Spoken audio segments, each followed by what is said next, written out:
Now, I didn't want to put you in an awkward position, Kenny, so I'm going to ask Tim. A lot of times on this podcast, we'll get people's favourite players that they've played with or favourite players that they've played against or managed. So I'm going to ask Tim for his most memorable Liverpool players, and then we'll get your opinion on it. Because I wouldn't want to put you, because I know you'll have so many, I don't even think you could probably choose. Question is Premier League, isn't it? Yeah, okay. Right, because the game weren't invented before the Premier League. Do we know that? We've already given through this. It's unbelievable. Yeah, it didn't. But the Premier League greatest Liverpool players. Yes, yours. Mine. Yes, yours. I'm saying Alisson in goal. Okay, great. I am saying Trent right back, homegrown, been through it, range of passing, quality he possesses, drive, wants to be a Liverpool fan, all of that. I can't think of another one who really, I mean, Kenny will obviously pull me up when he's thinking about it now. Virgil has to be in there for me. I'm going Sami Hyypiä. Okay. Alongside him. I'm going Robertson. Okay, right. Stop there then at your defence. We'll see what Kenny thinks of Tim's defence. Ain't bad. I don't see why the relevance is. You can only be good if you played in the Premier League.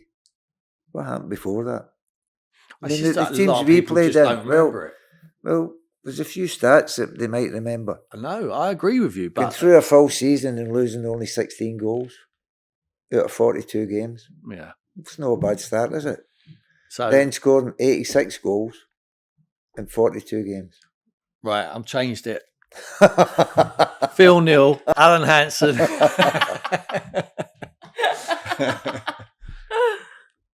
But I know that team as well as the team I do now. But if you're talking about, if you're only going to start the Premier League, then Alisson's the best goalkeeper in the world. But I think you've got a young goalkeeper coming through that plays fantastically well on Sunday. Amazing. In the cup final. 2 really good saves, 1-on-1. He's no the worst either. Yeah, very good. And he can play, can't he? He was an outfield player till he was 15. Was he? Aye. That's why they were happy when he was to take the last penalty last year, 2 years ago. But it might be frustrating for him at the moment. Obviously, Alisson, if he's fit, is going to be first choice. But Callahan's been fantastic. And he's got a good record with penalties. Yeah. I mean, he usually saves one. But he never saved any that day when he scored the winner. Oh, he didn't? No. Oh, he missed it. Never saved one. It was 11-10, wasn't it? Yeah. Well, you can have whatever you want. The Premier League, right back, you said Trent, yeah. Virgil, they'll be far away. Sami? Right. Sami Hyypiä. Anyone can play in defence, can't they? Let's move forward to the more attractive players. Well, I mean, I think the midfield's probably going to be easy, isn't it? Well, Stevie has to be in there for me. And I'm picking a player, and I know people from the outside are going to go, what? But I could tell you the reasons, but Kenny would be better at 10. I got Jordan Henderson in there. For me, the greatest captain Liverpool's had in the Premier League era.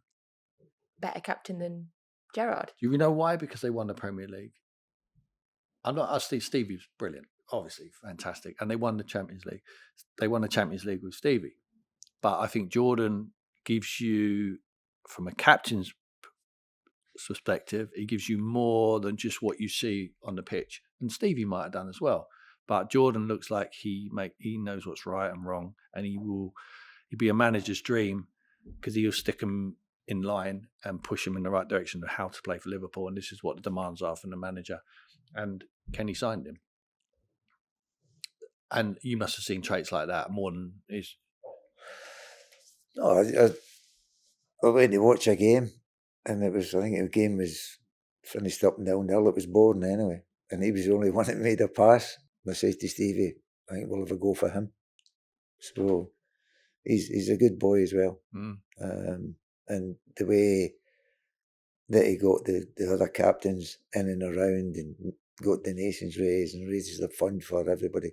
Tells you that he's quite humane as well. Stevie, obviously, he's got to be in there. Yeah. But I would have stuck Alonso in as well somewhere. Yeah. I was thinking about Alonso, but I might have him to. You should have thought a lot longer. Yeah. The one I put in, you wouldn't argue with alongside. I'm not arguing with any of them yet. 4-3-3. John Barnes. Oh, Barnes. You still want Alonso? But listen, they're all out of attack. Well, no one's if you only want two in there, you're all right. No one's got the ball off us. That's all right. Jordan will get it back.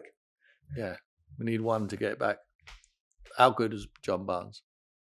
Oh, when he came, it was before the Premier League started, so you wouldn't have any knowledge of that. Oh, I do, because he was at Watford. He was at Watford, but he was. He came and I think they played the first 3 games, league games away from home. There was structural problems with the Cop, but he was fantastic. And QPR came to Anfield, top of the league. Them slalom goals he scored. Yeah. We beat them 4, and he was unbelievable. He was unbelievable. Great footballer. Yeah. Great mind for the football as well. Gave them everything. And by the way, to move up for London isn't the easiest thing. But he came up and settled in, and still there, by the way. He's still that there. That says everything. He still lives in. He still's up there, isn't he? He's up here. Still up there. I mean, that says everything, because he took on board what it meant to the people. I was with him last week. He talks as if he's a Scouser. Not in accent-wise, but that's the way he's Liverpool people, salt of the earth. He just talks like this, all the time. I mean, he's forgot where he's come from. Good luck to him. I mean, the club gave him everything. Did you tell him that you were going to put him in your all-time? He would know. He would take it for granted. He told you. Yeah. Okay. So can I go back to one thing you just said when you Jordan Henderson, right? You didn't actually go and watch him play, did you? That is a dying art. The managers now do not go and watch football matches of other teams. You know that. I mean, how on earth do they sign players? I find it strange how they cannot. How do you sign? I mean, tell people, Ken. I mean, it's incredible. You need to see it with your own eyes and trust them, yeah? I would go and watch a player. Yeah. You'll never see Jurgen Klopp at a game watching a player, would you? Only the ones he played against, playing up against them. But you see Moisey, wouldn't you? Yeah. Maybe it's old-fashioned. Yeah. That's up to themselves. Do what you do, innit? It's your decision. If you want to go, you go. If you don't, you don't. I'm more comfortable going to watch them. Me too. Then you can see them, and that was it. But each one to their own. You trust the eyes over the stats, obviously. Some people trust the stats because they haven't got the eyes to know what they're looking at. Yeah, but also the stats don't tell you everything, do they? I mean, you could go and watch it, and maybe after the game, the stats wouldn't be too encouraging. Yeah. But I would go with what I'd seen. Yeah. What I'd seen on the pitch, and take it for there. And the stats are there for you to have a look at. But I mean, I think they've been. Maybe I'm getting. Well, I'm old, but maybe I'm getting old-fashioned. The amount of people that give their opinion because of the stats. Yeah. So because they don't know what they're looking at. But they don't know what they're looking for. And also the stats, you could say that he was through 1-on-1 with the goalie. Yeah. Right? Keeper saved it. Yeah. And then, but it wouldn't tell you there was a guy. But it wouldn't tell you there's a guy standing square. Yeah. You could have rolled it. Did you see him? Yeah. And if they said no, just say, well, do you not think you should lift your head up? So stats can be interpreted whatever way you want. It can be interpreted to help you or hinder you. But your eyesight, if you go and watch a game, that tells you everything, doesn't it? Yeah. It's a great question. We've had so many people on the podcast that have talked, or ex-managers that have talked about not even being involved in signings anymore. So, yeah. Well, that's why they don't go and watch. Waste of time, isn't it? Yeah. You don't have to. Yeah. Yeah.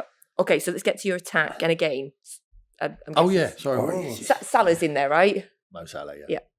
He has to be, doesn't he? I mean, he just stands up, plays in the big games, scores the goals. Sometimes don't square them, but I mean, he's top drawer. Okay. Really, really. I mean, how can he not be in there with the numbers? I got another one, another old guard in there, don't I? Steve McManaman. Okay. Now, when I used to play against Steve, I used to try and kick him all the time. I just couldn't catch him. He was quicker with the ball than without it, and he drifted into positions, in little sneak positions behind the midfield, and then when he picked the ball up, he just take it away and take the pressure off the team. I loved him as a player. I think he's a great lad as well, but I don't come into it. Forget him. I'd rather someone be horrible and brilliant. But he was a good lad, and he was a fantastic player. I just liked his qualities. I really did, and I think you don't go wrong. But he never really played up front, did he? No, we got him off. He was a luxury. He was a luxury midfield player, wasn't he? Yeah.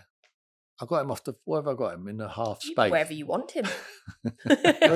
Jesus, that's right. So what's your other one? I feel like you're really being scrutinised. Your team's really. I like it. I'm only asking. What's my other one? I like it. Luis Suarez. Yes. Mate, horrible. And that's the biggest compliment I could give him. Horrible. Just do anything to win the game. You want him in your side. You want him on your team. When you look at him, if you went and scouted him, people would go, "Ooh, not great looking to the eye. You know, not really tidy, not technically brilliant." But you just look at it's just, that's all lies. Because when you actually look at the numbers and what he produces and how he affects football matches and actually drives the opposition mental, because they all just want to get to him. He's just an incredible team player, and you want him on your side. Any team would want him on their side. Do you know what he used to do? He dribbled, and he used to. It looked as if he was going for a nutmeg, right? Probably was as well, but playing it off people's legs, and it came back to him. He used to go, "Oh, he's lucky," but he did it that often. Yeah, he couldn't be lucky. Yeah, it must have been. He must have did it for a purpose. Yeah. And the purpose was he was almost like playing a 1-2 with somebody. Yeah.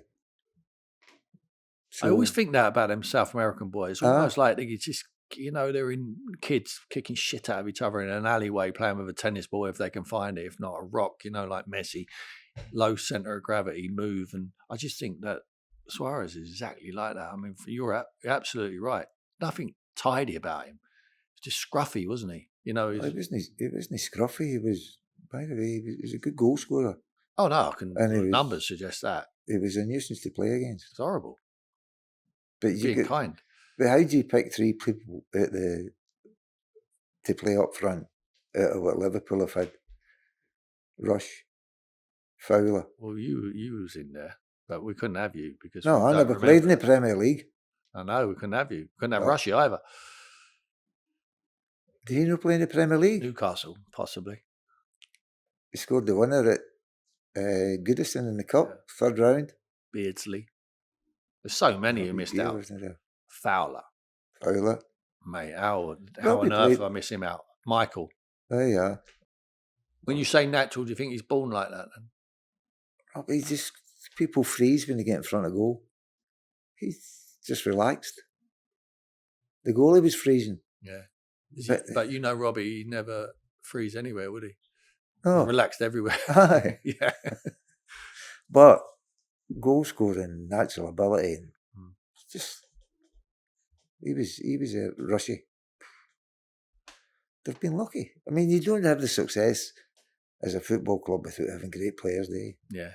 And how would you ever be able to pick a team and not be confrontation or argumentative? No, it's impossible. Going through it, you can't do it.